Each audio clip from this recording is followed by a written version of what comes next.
Hello, I am here again to continue my online YouTube lecture on English language teaching for English language teachers.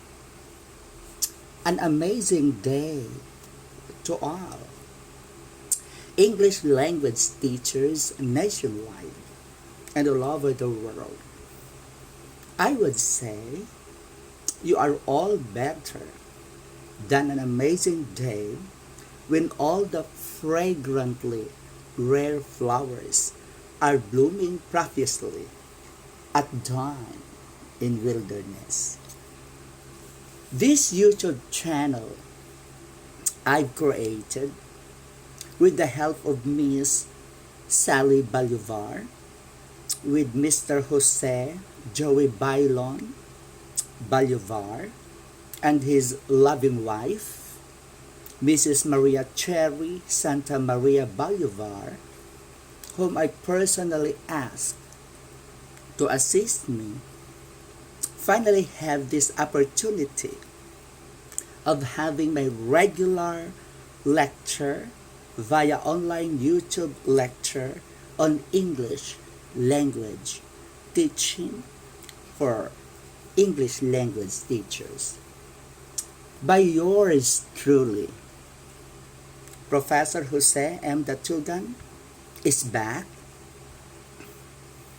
candidate for PhD in linguistics with a specialization in applied linguistics at the Philippine Normal University, Manila, where I earned my graduate degrees in both Master of Arts in Education with a specialization in English language teaching with my master's thesis in oral compensation strategies employed by ESL learners at Marikina High School in ELT on March 23, 2010, date of my graduation in the master's program.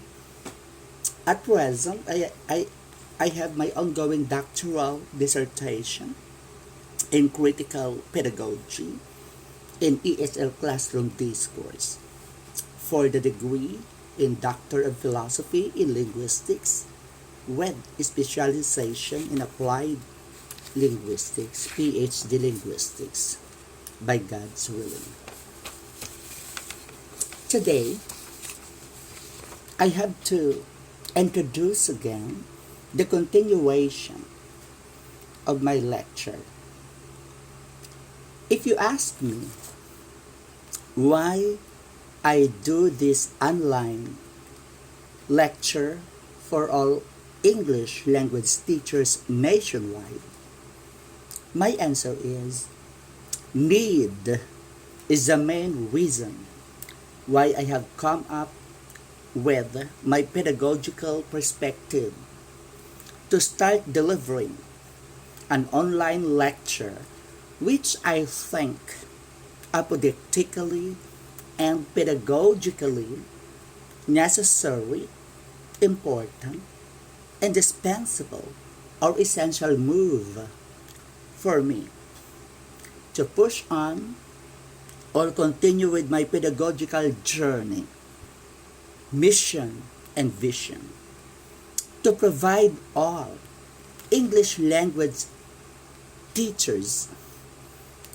teaching English as a second or even a foreign language, because English now belongs not only to the speakers whose first or native language is English, but also to the speakers of other languages whose cultures and languages are different from one another. My only pedagogical goal is to provide English language teachers as Marian Sells Mercia and Diane Larson Freeman and Howard Williams et al. Call them appropriately, with contemporary recent issues in English language teaching and language learning that can with theoretical and practical principles in both language teaching and language learning to help them with principles and with communicative end in mind. My main goal is to help all language teachers. Now, I remember this morning, one of my colleagues in school at Marikina High School suggested, he told me, "Sir, why not address your lecture to the students instead of the teachers?" I retorted, I really decided to provide lectures for all English language teachers because English language teachers need to be trained how to teach so that all language learners are able to develop and enhance their language proficiency. Now, the important figures in the classroom or in the ESL classrooms are the teachers themselves because they are the one molding the students on how to develop and helping students develop their language proficiency in general. Okay. The last discussion we had, I discussed in details what a second language, L2, and what a foreign language based on Rebecca L. Oxford's view, 1990, would mean in the context of where English language is learned. Then I also started discussing some issues in pedagogy, as I remember, of how English language teachers or ESL teachers teach English as a second language to ESL learners. ESL means English as a second language through two prominent models of language teaching and learning. I remember discussing the traditional model of or the behaviorism model of language teaching and learning, and the traditional and the experiential model, which is the constructivism model of teaching and learning the target language, English. To be able to understand all issues I have started answering or discussing in details, it is necessary that you keep watching my YouTube channel so that you may be able to grasp what you need to learn vis-a-vis the effective way of teaching the English language communicatively in the ESL, EFL contexts. Now, first, to be an effective teacher, you have to be equipped with the various theoretical and recent issues in language teaching, because these theories and principles of language teaching would somehow influence every language teacher, would somehow influence them the way they teach in the classrooms. I consider my online YouTube channel lecture as one course in the graduate study in recent trends in language teaching as well as in contemporary issues in language teaching. They sound the same. because my entire lecture covers all areas that are critical to successful language instruction and is organized into 6 major topics as one course. Then we have to start. Now it covers, for example, theory of language in juxtaposition to the principles and theories of language teaching on the part of language teachers vis-a-vis or in relation to the theory of language learning on the part of the language learners. It is necessary for every English language teacher to be acquainted with these theories and principles in language teaching and in language learning, because these theories and principles would somehow help you enlighten, can lead you decide what best theories, principles you can apply in your classroom before teaching, during teaching, after teaching. Okay? So we have, as I said, this course covers the theory of language in juxtaposition to the principles and theories of language teaching and learning. And then after that, we have foundations of methodology, which is very crucial in the pedagogy to enhance the teacher's pedagogical skills, with brief history of language teaching. Few teachers know the brief history of language teaching. As language teachers, you should know what are these, histories, developments in language teaching. Then, after that, we have language skills. We have to tackle the different language skills. Skills for teachers, or the pedagogical skills, the content knowledge of the teacher, the integrated approaches and methods, and then issues focusing on the learners, issues focusing on the teacher, and the ESL classroom. ESL in the sense that English is the second language in our country. Okay, first issue, theory of language. What are these theories vis-a-vis the language teaching? The theory of language is our first essentially fresh issues in how teachers teach language with principles in mind and with communicative end in mind.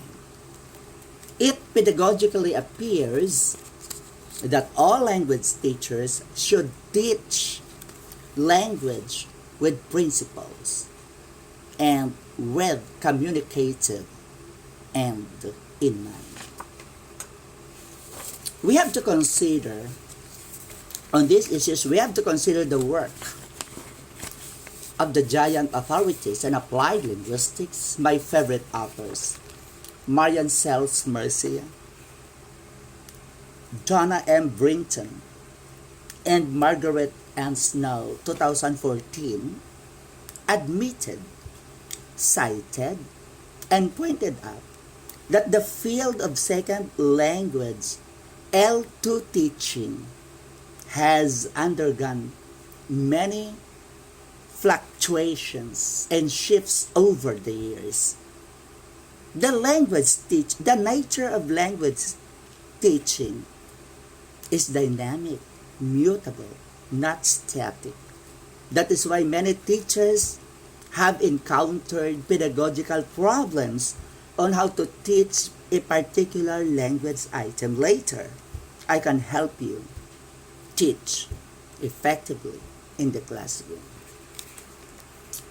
Which means over the years, all English language teachers naturally experience pedagogical conundrums, problems, hard questions on how to really teach language effectively and smoothly and naturally with theoretical principles and with communicative end in mind.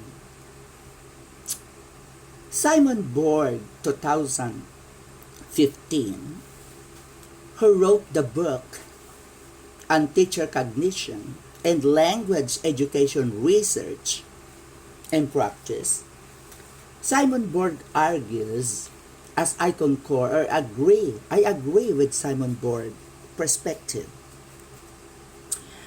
that all teachers, according to Simon Borg, all teachers naturally have teacher cognition. All teachers naturally have teacher cognition. And what is this language teacher cognition? Language teacher cognition for Simon Borg pedagogically simply refers to what language teachers think, what language teachers know, what do they know, what language teachers believe, in juxtaposition to the teacher's classroom practices. So it appears that we have to examine what every teacher thinks, what every teacher knows and believes in juxtaposition to the teacher's classroom practices. How do they teach? Okay?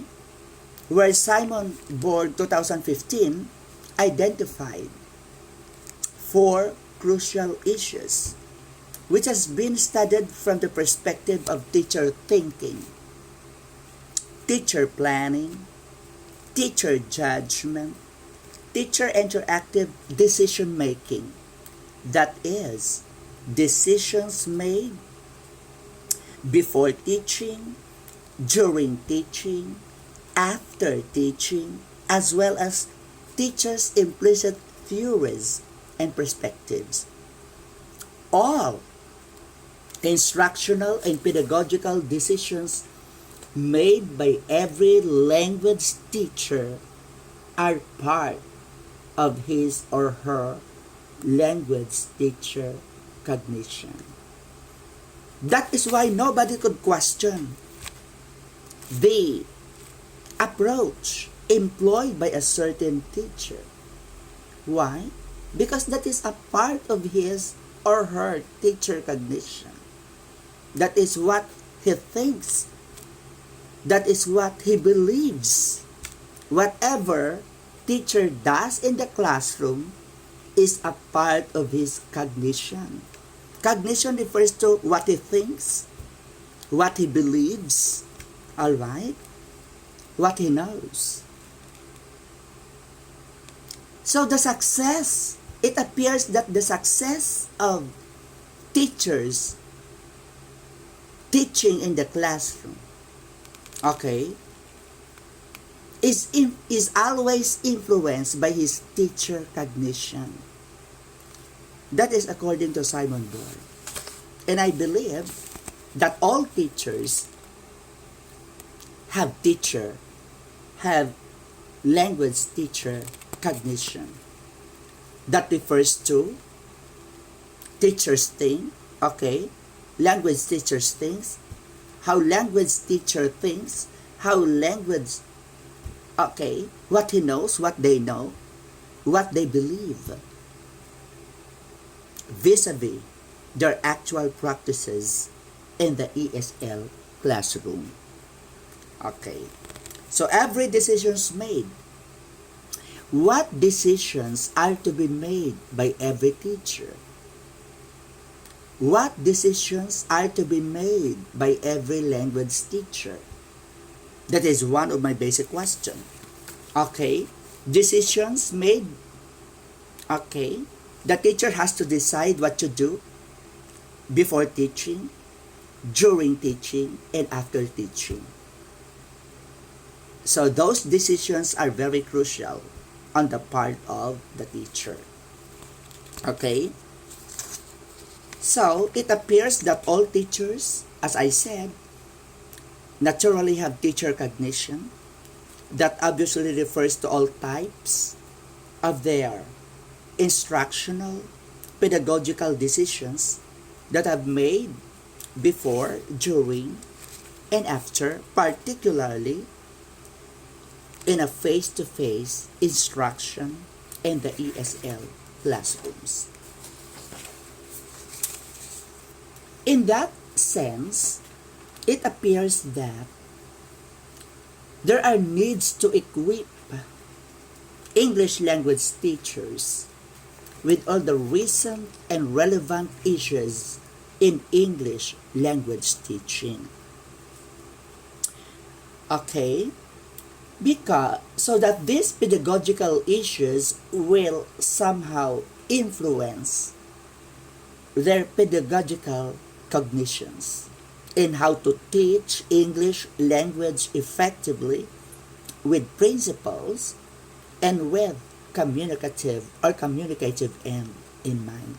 Hence, it also appears that we need to examine the teacher's language cognition that can be a ground for research to improve, or how we could improve or enhance teacher skills or teachers' pedagogical skills so that they could teach effectively well in context of teaching English as a second or foreign language. Actually and pragmatically, to start teaching in a language or the target language, that is the language we are trying to learn, that is the language we are trying to teach and learn, is what we call the target language. Okay? We cannot avoid considering first the two prominent terms, learning versus acquisition. Because the concept of learning and acquisition, okay, could somehow, influence your way of teaching in the classroom. Okay? The two prominent terms are inevitably, contrasted in language teaching. Okay, so we have to know what do we mean by learning or language learning versus acquisition or language acquisition. Okay, which in turn have the biggest pedagogical implications. The distinction, you have to remember that, the distinction between learning and acquisition has the biggest pedagogical implications in the field of English language teaching and learning in the ESL classroom discourse. ESL classroom discourse. What do we mean by discourse? Which, according to Betty Rhymes, 2016, she has simplest definition of discourse. According to Rhyme, when we say discourse, means language in use. So the moment, once you use language, that is discourse. That is why we have oral discourse and written discourse. That is always affected by the context of its use. By the way, the lexicon or word context differs or is different from the text. What is the difference between context and text? Okay? So I have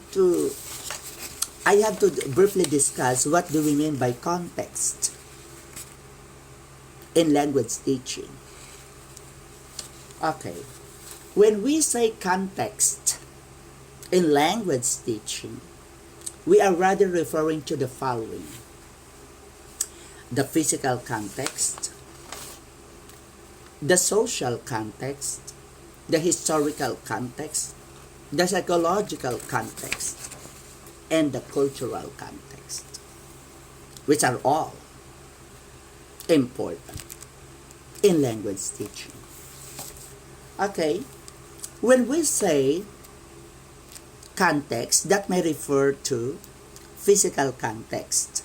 So when we say physical context, it includes the location, the environmental conditions such as temperature, lighting, noise level, and the physical proximity of participants or language learners to each or one another. The physical context is very important in a face-to-face instruction.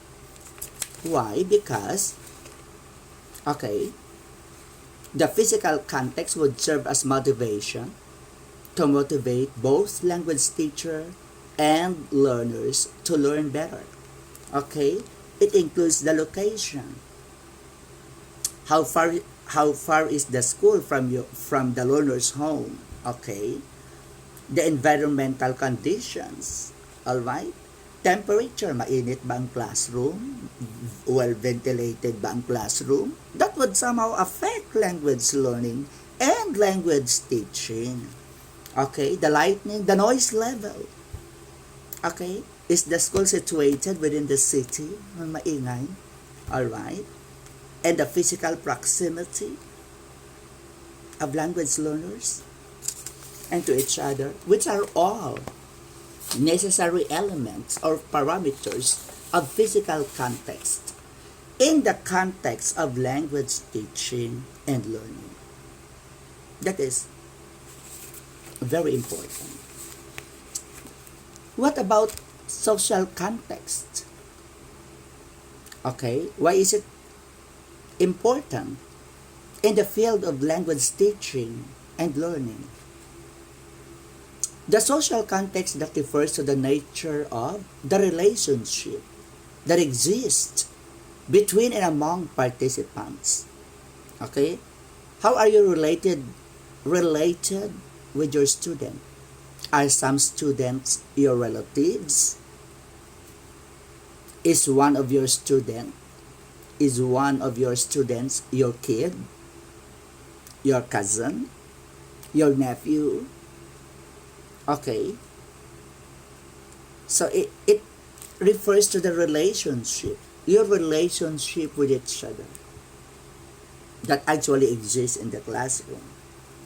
Alright? That is why it is suggested or strongly suggested that every teacher should avoid having a relationship with the student. Okay? So, you have to avoid that one. And then the historical context. How is it important? Why is it important? The historical context refers to the background provided by the previous communication and an instruction between and among learners. Okay? In the ESL classroom discourse that can lead teachers to come up with their decisions.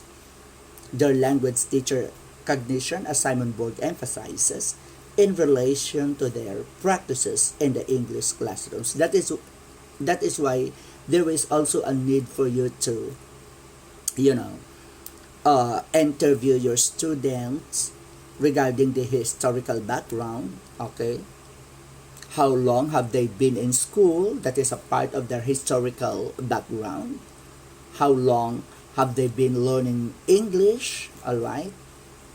Or a part of the historical background is the academic background of the students. Okay. The results of their performance. And then the psychological context is also important. The psychological context includes the moods and feelings each person or each language learner brings to the encounter in the English classroom. The psychological context refers to moods and feelings. That is why we discourage teachers to humiliate students who give wrong answers. So we should not humiliate students because it would, somehow affect their moods and feelings if they are embarrassed. Okay?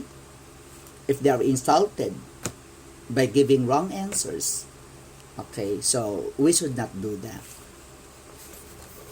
Okay, and then which is why embarrassing language learner is not an appropriate strategy in promoting effective strategies in English language teaching and learning. It appears that psychological context is necessary. Factor 2 to be considered by all English language teachers in dealing with all types of learners whose cultures and languages may be different from one another.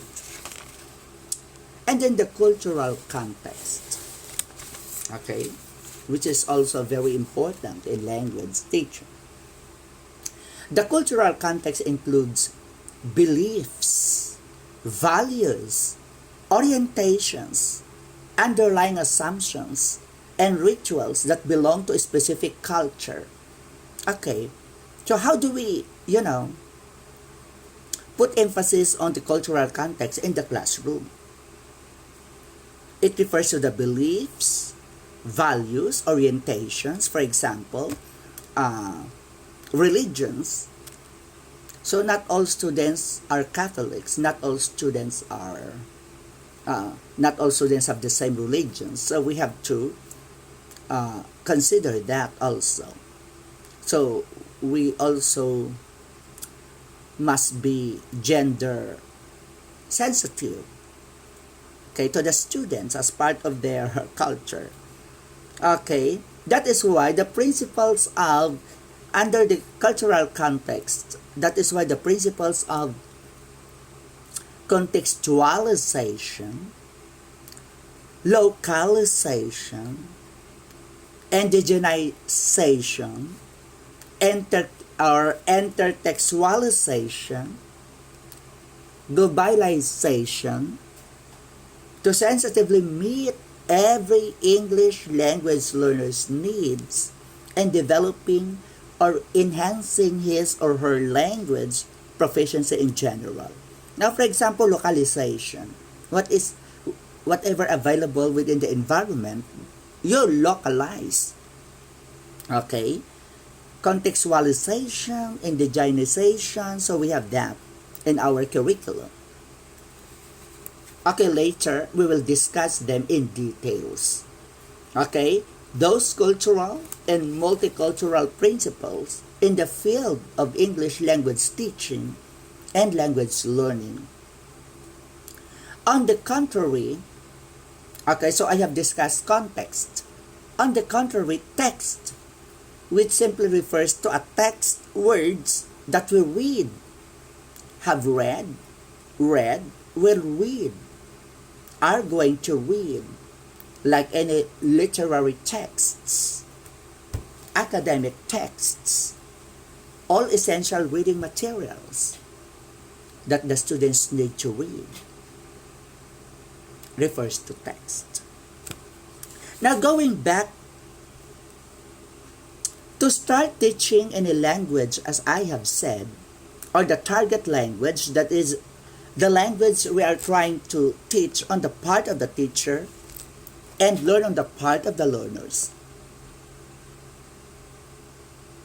Before we start teaching, we cannot avoid considering first two prominent terms: the learning versus acquisition, which in turn have the biggest pedagogical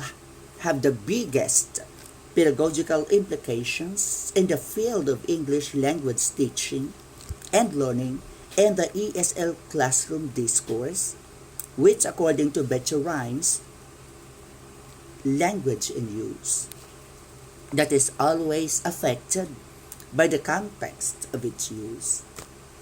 As I have pointed out, experts in applied linguistics and in particular language teaching cannot avoid having these two prominent terms to distinguish. That is learning versus acquisition. That would somehow help every language teacher teach the language with the principles and with communicative end in mind. Now, according to Rebecca L. Oxford, who wrote a book on language learning strategies, What Every Teacher Should Know, she made a very comprehensive distinction between these two well-known contrasts, as she pointed out, between learning and acquisition. For Rebecca L. Oxford, learning simply refers to language learning is a conscious. Learning is a conscious knowledge of language rules, does not typically lead to conversational fluency, and is derived from formal instruction. Learning occurs in a formal setting, in the ESL classroom, where the teacher is teaching frontal and where the students are seated, where the teacher is discussing all the details of grammar rules. That's learning. It therefore appears that in language learning, the language learners are actually consciously aware of the fact that they are learning the language, where all language rules and grammaticality are discussed in details, where all language learners are seated in front actively listening to the teacher's lecturing in a face-to-face instruction in an English language classroom. So we have to remember that learning takes place in the classroom in a formal setting. So haven't you noticed? We did not learn our L1. We did not learn our L1, but we acquire it. Because acquisition occurs in naturalistic setting through exposure, unlike learning that takes place in the classroom in a formal setting. So in language learning, naturally, all language learners are usually aware of the fact that they are actually learning the language, where all language grammar rules are taught explicitly by the language teacher. So that is language learning. So very clear, language learning occurs in a formal setting in the classroom. So when you are learning a new language in the classroom where the teacher is lecturing, then that is what we mean by learning or language learning. And in language learning, language learners are usually aware of the fact, because that is a conscious learning. Okay, conscious learning. Because they are aware that they are being taught by the teacher. So that is what we call learning. Okay? Acquisition, that refers to the language acquisition, okay, occurs unconsciously and spontaneously, thus lead to conversational fluency and arises from naturalistic language use. Naturalistic, through exposure in the environment. So you will notice that we did not learn our L1. Remember, all Filipinos only have one second language, English, but all of us have different L1s or first language depending on what place we come from. Diba? If you come from Cebu, of course your L1 is Cebuano. If you come from Bicol, of course you have your another L1 there. I grew up in Sultan Kudarat where Hiligaynon has been widely used in that place. So Hiligaynon is considered the first language or native language in Sultan Kudarat. Okay? Because Hiligaynon, the language of the Ilonggo people, has been widely used and spoken in Sultan Kudarat. So I consider Hiligaynon as my L1. Since my father is Ilocano who speaks Ilocano, I can also speak Ilocano. So I also consider Ilocano as my L1 because I can speak it. Okay. Apodictically, obviously, acquisition is through exposure, where the users of language are exposed to a linguistic milieu, environment, in real life environment. So it appears that all language learners acquired their first language, L1, the mother tongue. We did not learn our L1. We did not learn the verb, the adjective of our L1. But eventually, we are able to speak it. Am I right? Okay? So our mother tongue, on the contrary, language learners learned the second language, L2, in the classroom. We did not acquire our L2. If you want to acquire your second language, then go to US and live there, where English has been naturally spoken. Okay? So, all language learners learn the second language, L2, in the classroom, derived from formal instruction, where the language learners are consciously aware of the fact that they are learning the second language.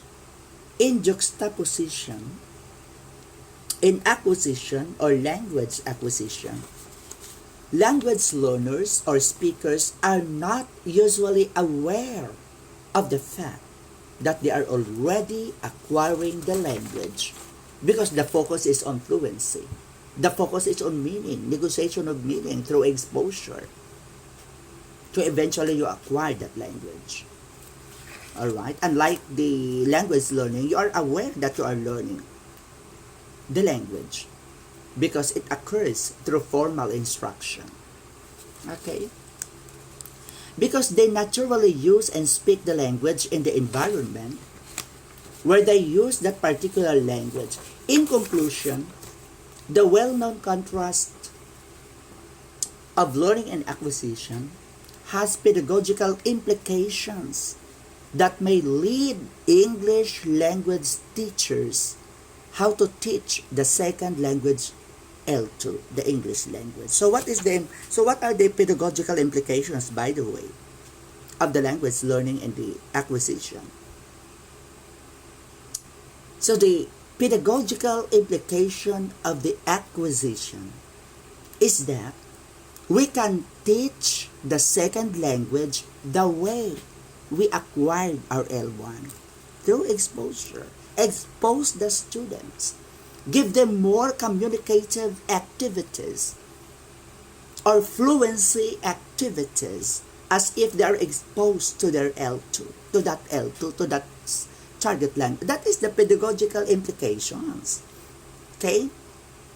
In language acquisition, you acquire the language through exposure, okay, without consciously learning what are verbs, what are nouns, but, just spontaneously using the language.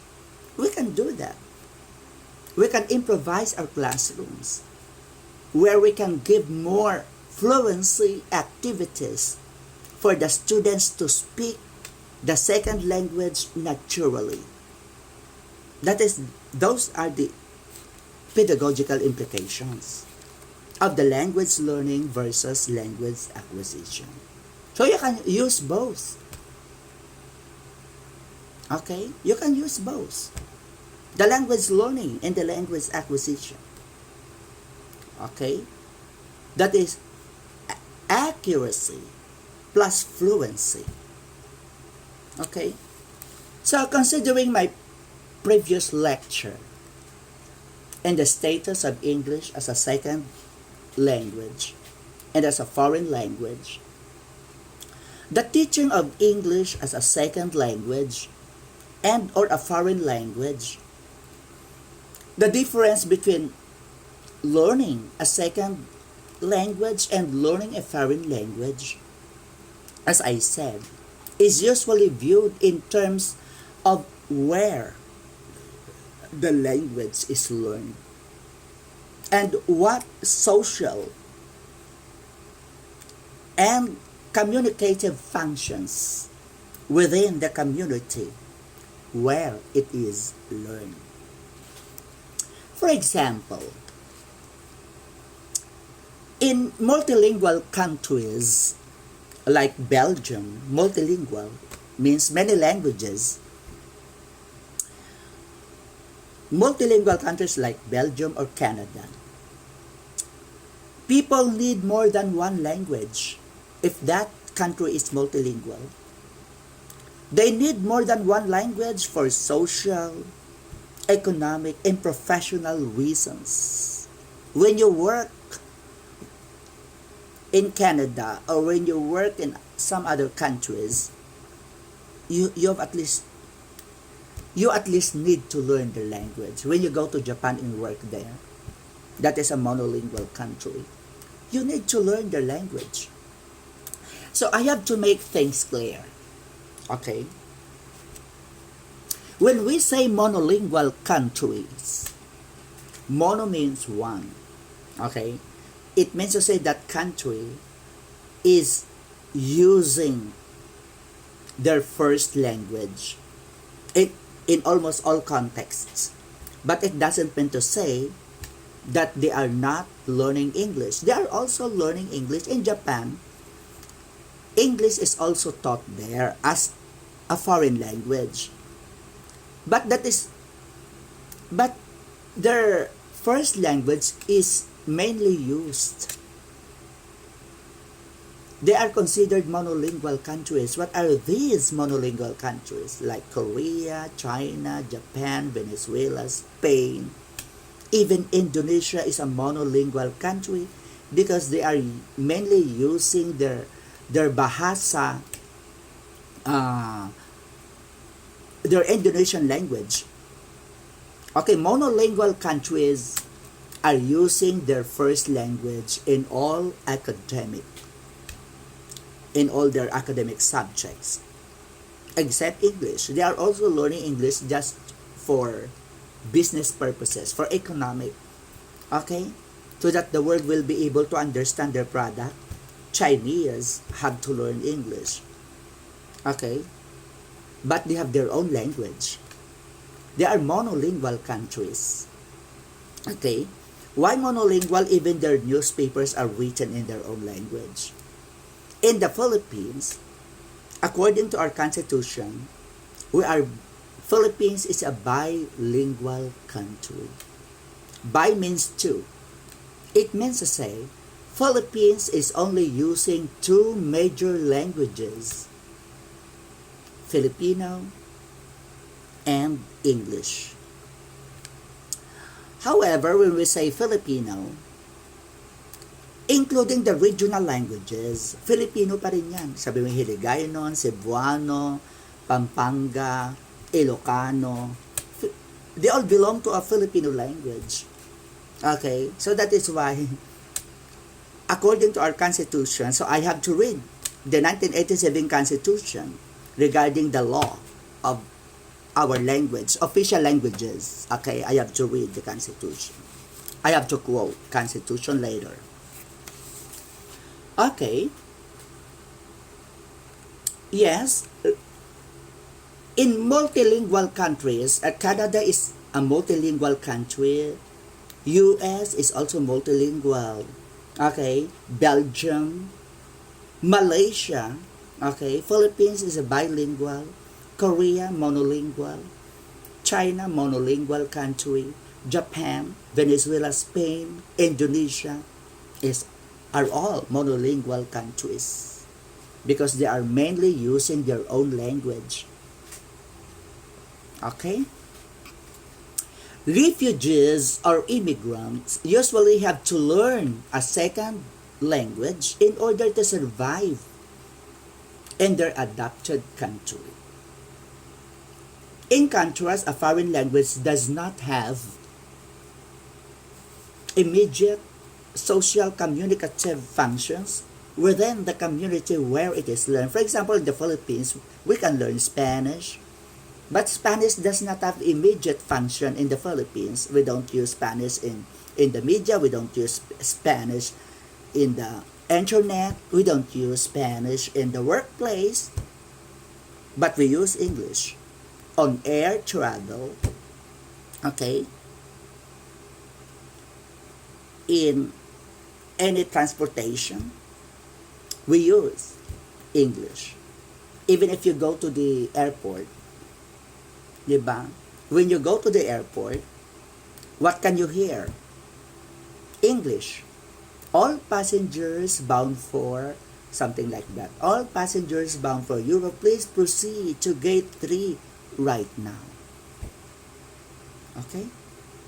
So everywhere you go in the Philippines, you can hear English. On the train, airport, we hear English. Okay? So, for instance, one might learn Russian in the USA, English in France, or German in Australia. In our case, we adapt to use and learn and teach English as a second language L2 because Oxford 1990 pointed out that any new language which is not our language automatically becomes a second language L2 if it has academic, communicative, and social functions within our community where it is learned. Okay?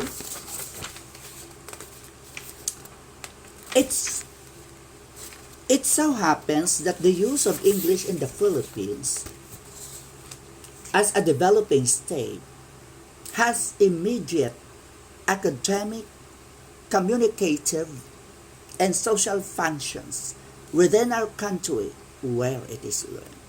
So I have to briefly review that.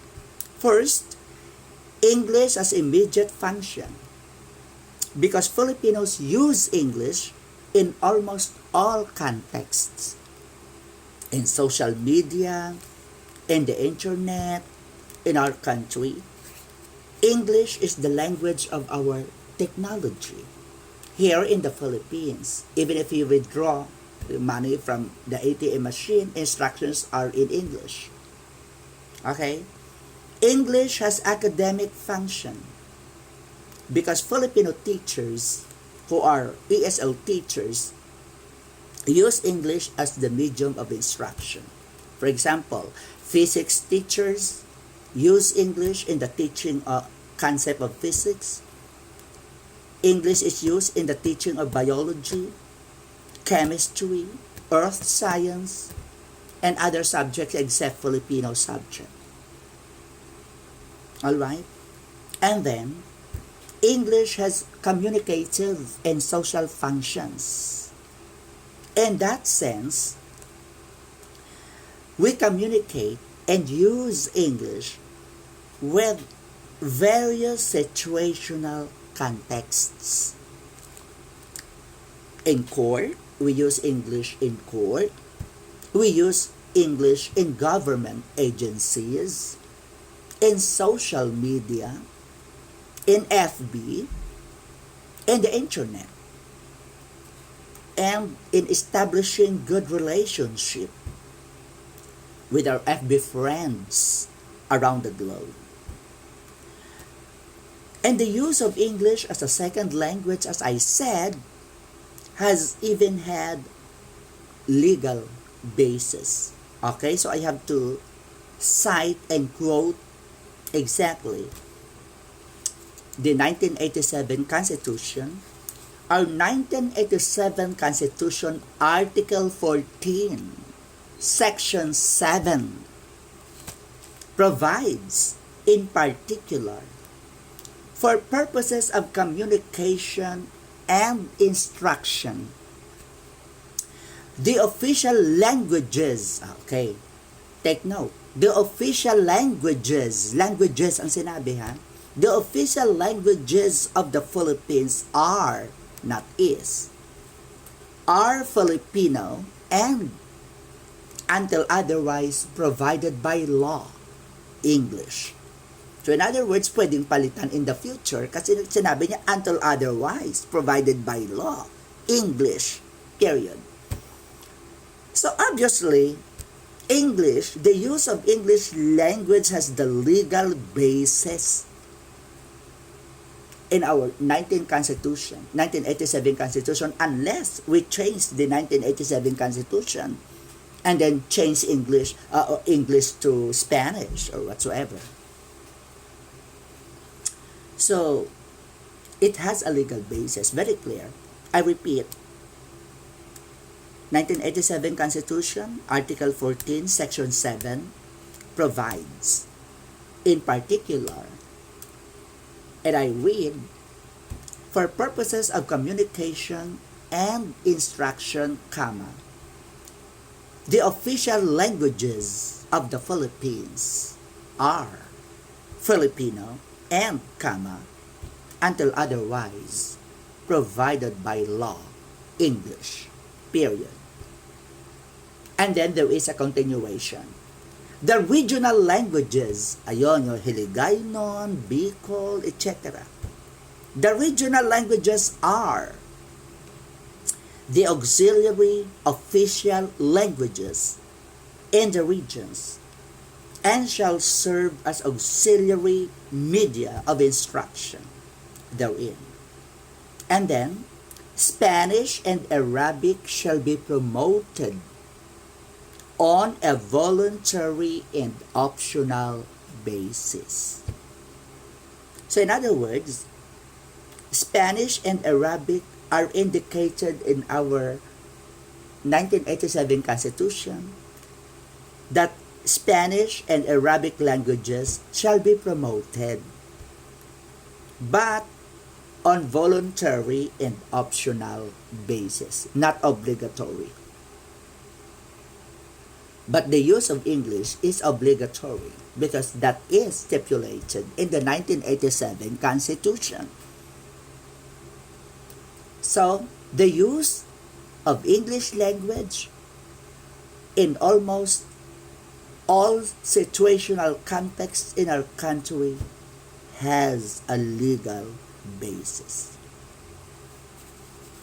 So obviously, the use of English language in the Philippines has a legal basis unless our 1987 Constitution is changed, revised by the legislative and the administrative agencies by our government as approved by the Supreme Court. Now my next video, okay, so for now, I have to end up my lecture and then see you next video.